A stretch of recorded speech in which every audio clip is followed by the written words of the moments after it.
On va évoquer avec toi, à 2 jours seulement du choc Maroc-Cameroun, la rencontre qu'il y avait eu entre ces deux équipes en 88, pour laquelle tu étais un des acteurs principaux. Tu étais donc le sélectionneur du Cameroun à cette époque. Aujourd'hui, il est difficile de retrouver des images d'archives de cette compétition. Est-ce que tu peux nous dire quelle était l'atmosphère lors de cette édition de la CAN? L'atmosphère au départ était plutôt sympa. Bon, nous on arrivait un peu sur la pointe des pieds. Moi j'avais quasiment reconstitué une équipe avec des jeunes joueurs locaux que j'avais dénichés. J'avais créé une équipe nationale locale bien avant le CHAN. Donc on allait lancer des défis dans les provinces. Et au hasard de ces défis, partout je dénichais un joueur ici ou là. C'est comme ça que les Massing, Tato, Deep et consorts sont venus me rejoindre avec l'équipe nationale. Et donc j'ai complètement transformé l'équipe de 86 et pourtant on était allé en finale en Égypte, on avait été battu en finale au tir au but et j'ai gardé une structure. C'était plus Thomas Nkono, c'était Joseph Antoine Bell, puisque moi j'avais décidé de ne jamais prendre les deux en même temps parce que il y avait une dualité tellement importante entre deux que ça ne servait à rien. Donc je prenais toujours un de ces deux qui étaient deux des meilleurs gardiens de but au monde à l'époque. Donc j'ai toujours dit, quand on a des gardiens de but de cette qualité dans une équipe nationale, on est toujours un meilleur entraîneur. J'avais gardé donc Koundé, une colonne vertébrale, Koundé et Roger Mila. Et autour de ça, des jeunes joueurs qui sont arrivés. Bon, Makanaki, que j'étais allé voir au Gazélec d'Ajaccio. Bon, Paul-Louis Mfédé qui était à Rennes. Voilà, et quelques joueurs d'expérience locaux comme John Kep. Et puis des jeunes joueurs du cru camerounais, très talentueux, beaucoup de qualité technique, beaucoup de qualité athlétique. Voilà comment on a bâti cette équipe pour démarrer cette CAN 88 où on ne nous attendait pas du tout. À ce moment, le Cameroun avait déjà été champion d'Afrique pour la première fois de son histoire en 84. 4 ans avant, ouais. Voilà, sous les ordres de Radivoje Ognjanović. Et toi, tu la reprends un peu plus tard. Tu fais finale contre l'Égypte ensuite. Est-ce que en 88, tu ressens une forme de pression, comme une obligation d'aller chercher le titre ou au moins jouer la finale? Pas du tout. Pas du tout. Où ça a été un petit peu difficile à négocier, c'est que avec Roger Mila, Joe Bell et Thomas Nkono, il y avait deux autres joueurs qui étaient les figures emblématiques, mais véritablement les superstars du Cameroun, et pas que du Cameroun, de tout le continent africain, qui étaient Grégoire Mbida et Dr Abega. Et moi, comme dans l'intervalle, j'avais déniché des jeunes joueurs de talent, les François Nabic, André Canabic et consorts, je me suis séparé, au moment de faire la liste des 22, puisqu'à l'époque c'était une liste des 22, je me suis séparé de Dr Abega, et paix à son âme, et Grégoire Mbida. Et donc ça a déclenché des manifestations dans les rues à Yaoundé, Douala terrible. Des milliers de personnes sont venues défiler en disant Claude, il est temps que tu rentres chez toi. Qu'est-ce que c'est que d'avoir touché à ces deux icônes intouchables, devenues indomptables. Mais bon, moi je suis resté sur mes positions. Donc c'est ça qui avait donné une énorme pression, c'est que bon, personne comptait sur nous. C'était, à part, je le disais, toute cette structure, cette colonne vertébrale, que des joueurs complètement inconnus. Ouais. Et moi je savais où j'allais, parce que ça faisait quand même 2 ans que je fonctionnais avec cette équipe et qu'on n'avait quasiment pas perdu un match, quoi. On était allé gagner partout.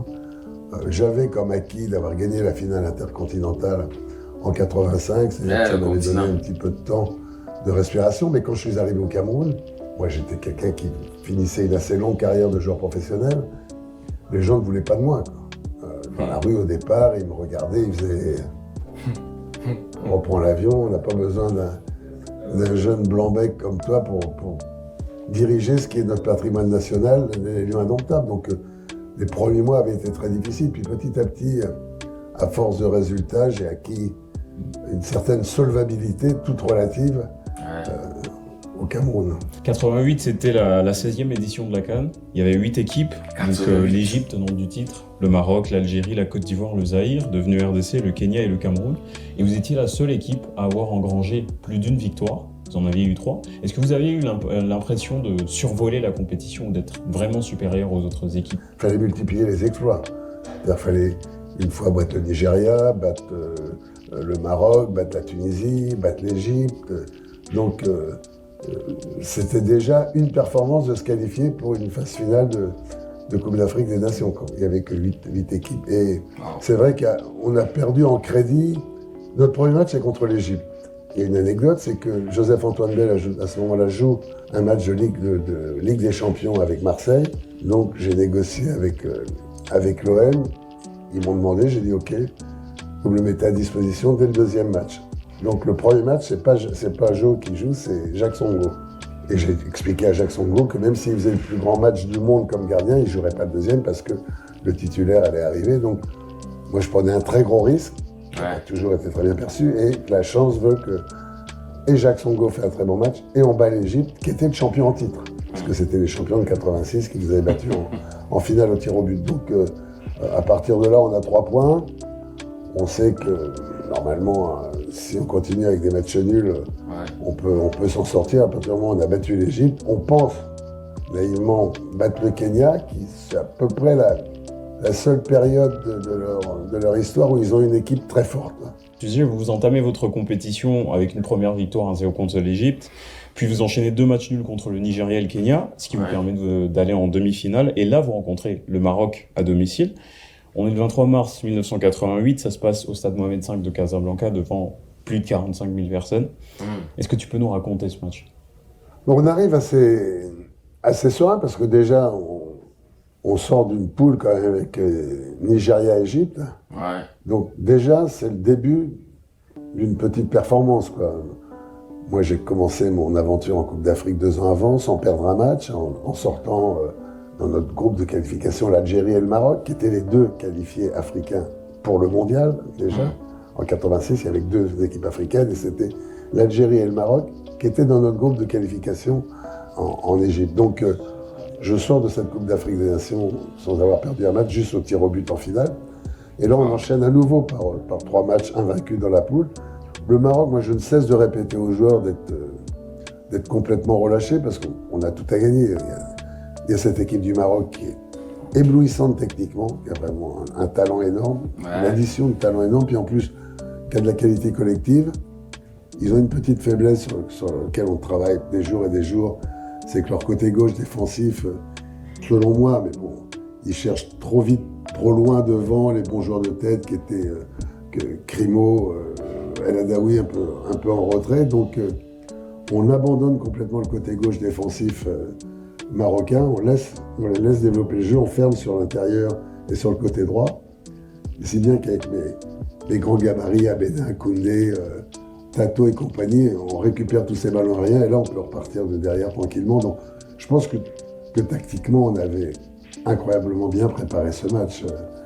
Et puis je dis aux joueurs que c'est que du bonheur, on a tout à gagner, quoi. Calme. On bat le Maroc, c'est l'exploit de cette compétition, ils sont archi favoris.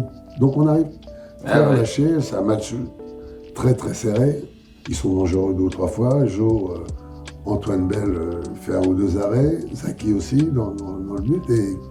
Et puis Makanaki marque ce but 75e, 1-0. un quart d'heure de la fin à peu près. Après un épisode qui m'a pas du tout plu, c'est que un joueur marocain crache sur André Calabini qui lui met un coup de tête. Le joueur marocain a le nez cassé, mais moi je vois vraiment, je suis l'action telle qu'elle est, je vois pas ce qui se passe à ce moment-là, je l'ai su qu'après.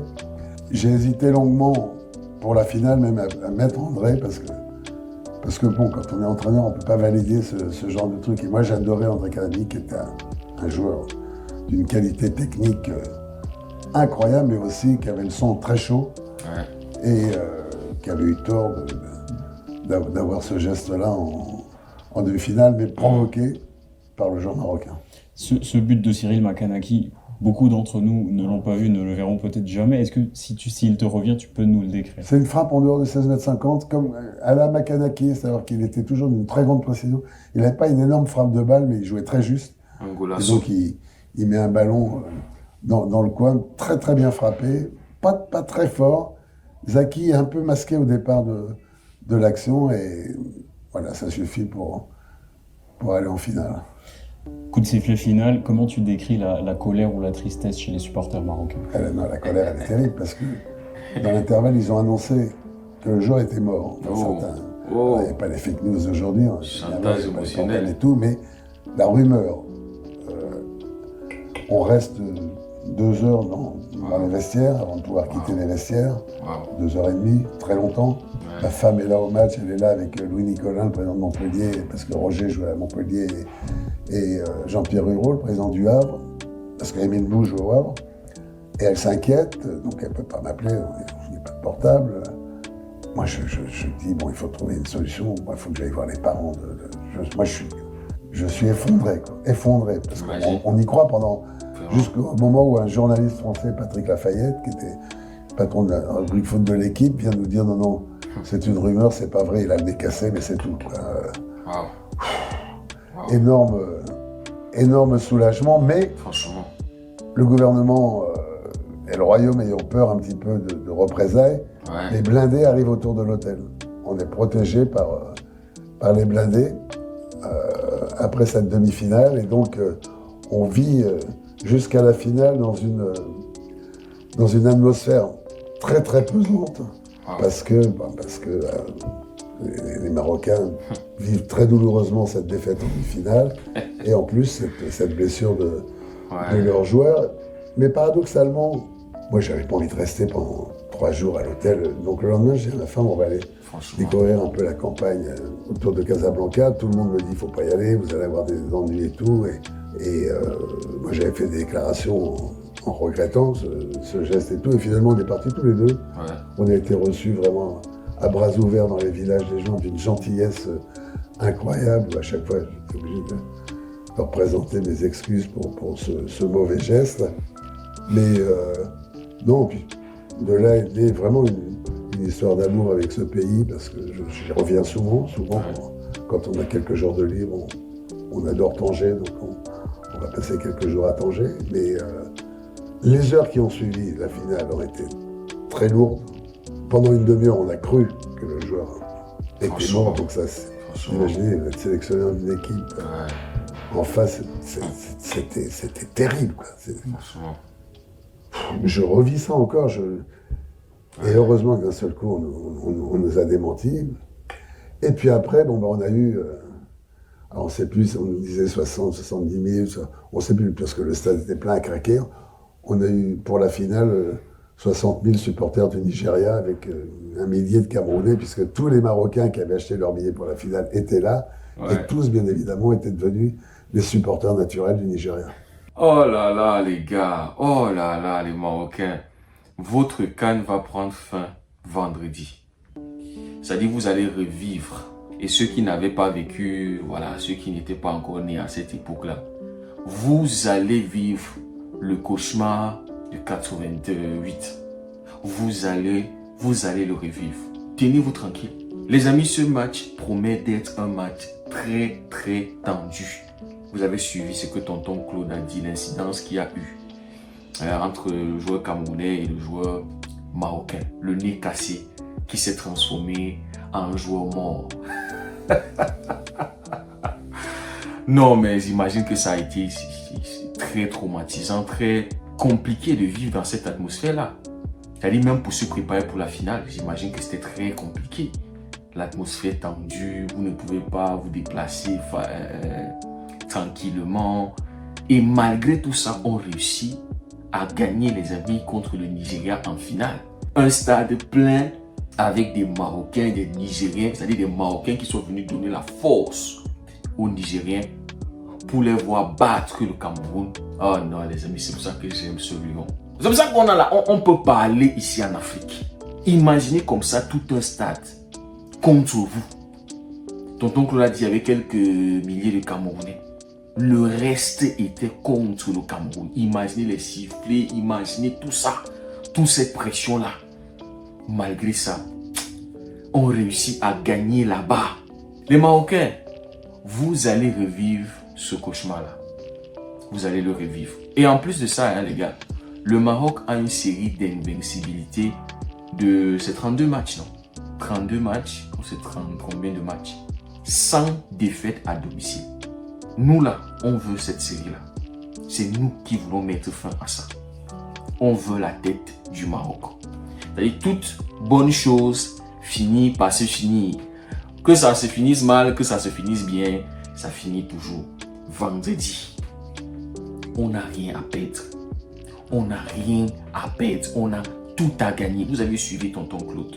Au début de la vidéo, il parle de la restructuration de l'équipe. Les choix forts qu'il fallait faire, mettre de côté certains égos pour pouvoir avoir une équipe jeune. Très jeune en tant qu'entraîneur, hein. Il avait pris cette équipe quand il avait 36 ans. Avec tous les cadeaux et il fallait les mettre de côté pour avoir une équipe qui va le suivre. Les amis, la même chose. C'est-à-dire, rien n'est nouveau sous le soleil, les gars. L'histoire est en train de se répéter. La même chose qu'on a vu avec cette nouvelle sélection, les gars. David Pabou qui arrive, entraîneur qu'on ne connaît même pas, qui va réunir un groupe de joueurs qu'on ne connaît pas. Onana mis de côté, Aboubakar mis de côté, les gars d'eux et tous ces autres gars. En ce temps-là, les gars avaient protesté contre tonton Claude. Aujourd'hui, c'était la même chose. Comment est-ce qu'on va aller à la CAN sans Onana? On a viré le coach, machin. Les choix, les amis, qu'il fallait faire. C'était au Maroc, les gars. La CAN était au Maroc, 88. La même chose en 2025, les gars. Et comme tonton Claude l'a dit, personne ne nous attendait. Quand tu vois qu'à cette époque-là, c'était le Nigeria, la Tunisie, je crois qu'il appelle la Tunisie, l'Égypte, le Maroc, ce qui étaient les équipes, les grosses sélections africaines en ce moment-là. Le Maroc, grand favori. On était dans un groupe où il y avait le Nigeria et l'Égypte. Malgré cela, on est invaincus dans ce groupe, les gars. La même chose en 2025. Et aujourd'hui, on se retrouve contre le Maroc. Lors de cette CAN-là aussi, les demi-finales étaient entre l'Algérie et le Nigeria, les gars. C'est-à-dire, l'histoire est en train de se répéter. Nous allons prendre notre 6e étoile au Maroc. Les Marocains, on sait que vous nous détestiez. Mais cette terre-là est favori pour nous. Elle est fertile. Vous êtes, je crois, les lions de la classe. Nous sommes les lions de la jungle. C'est-à-dire, hein, nous, c'est quand il y a de l'hostilité. C'est-à-dire, on va à contre-vent, on dit quoi, vents et marées. C'est-à-dire, nous, on ne respecte pas les lois de la nature, les normes. C'est quand il y a de l'hostilité que nous, on est capable de sortir du sol, c'est-à-dire de pousser et de donner des fruits qui sont juteux, agréables à manger. Donc, les Marocains, apprêtez-vous. Comme on vous a dit, on n'a rien à perdre. Tout est bonus pour nous. Et les amis, on ne va pas compter sur l'arbitrage dans ce match. Les Marocains vont être favorisés comme on l'a vu dès le premier jour. Premier match, le match d'ouverture. On l'avait vu encore lors des 8e de finale contre la Tanzanie, les gars. Donc, arbitrage là, ça sera côté Maroc. Faut pas compter sur l'arbitre de nous donner un penalty, de siffler des trucs. Ça dit, il faut pas compter sur l'arbitrage. C'est à nous de bien défendre. Ça sera à nous de prendre ce moment-là quand il va venir. Parce qu'on aura... Le Maroc est sous pression. C'est à nous de bien défendre parce que je me dis, hein, moindre erreur, penalty par Maroc, moindre, il va falloir qu'on soit très concentré défensivement et il va falloir saisir cette opportunité-là quand elle va venir. Christian Kofani, tu sais ce que tu as fait. Les gars, je vais même préférer un scénario parce que en 88, le Cameroun avait gagné, c'était un but. Pour cette année-ci, là, je vais préférer même que le Maroc marque en premier et qu'on fasse une remontada. Il n'y a rien de plus douloureux, les amis, qu'une remontada. Demandez aux Tunisiens. Demandez ça aux Tunisiens contre le Mali. Donc, les amis, si on peut avoir ce scénario-là, ça sera parfait, magnifique. Mais, même si c'est 1-0, c'est-à-dire un but dans les dernières minutes, les Marocains se disent non, prolongation, on va. Dernière minute, là, le but arrive à la Camerounaise. Le Wembley, le jeu. C'est-à-dire, tonton, les gars, allez suivre cette interview de tonton Claude. Franchement, c'est magnifique. 31 minutes. J'ai juste, voilà, essayé de prendre les parties qui étaient très intéressantes. Mais il y a d'autres, les gars, allez le suivre. Mais, ce que j'ai aimé, en fait, quand tu écoutes tonton Claude, tu comprends que c'est un homme qui sait manager les gens. Qui sait manager les hommes, les gars. Donc, mes frères marocains qui sont en stress, parce que tonton Claude le dit quelque part là, vers la fin de la vidéo, il a rencontré certains qui lui ont dit ils sont en stress parce que le Cameroun ne les a jamais souri. on est le cauchemar. Donc préparez-vous, cherchez des psychologues, cherchez, je ne sais pas trop, préparez-vous mentalement à revivre ça. Vous avez organisé une magnifique CAN, les stades sont beaux, les pelouses sont magnifiques, l'effectif bien structuré, tout est bien organisé, machin. Mais préparez-vous, vendredi la CAN s'arrête pour vous. Merci beaucoup pour l'accueil, merci beaucoup pour l'organisation, merci beaucoup. La CAN s'arrête pour vous vendredi. Et ne venez pas en finale pour être contre le Cameroun parce que ça ne va pas vous aider. Je vous conseille, si on va jusqu'en finale, venez supporter le Cameroun. Parce qu'en 88, ça ne vous a pas aidé. Ça n'a servi à rien. Venez en finale supporter les Lions indomptables du Cameroun. Mais, comme je vous ai dit, notre priorité, c'est de vous enlever de ça, de cette compétition-là. C'est de gâcher votre fête. C'est ça notre priorité. Maintenant, demi-finale, si on veut, on nous élimine la basse. On va applaudir Tonton Pabou, on va applaudir cette jeune équipe que personne ne voyait même compétir à ce niveau. On va les applaudir. C'est le Maroc qui a tout à perdre vendredi. Et donc, on va aborder le match avec sérénité. Voilà, sans pression. Comme Tonton Claude avait dit à ses joueurs, prenez du plaisir. Amusez-vous. Vous n'avez rien à perdre.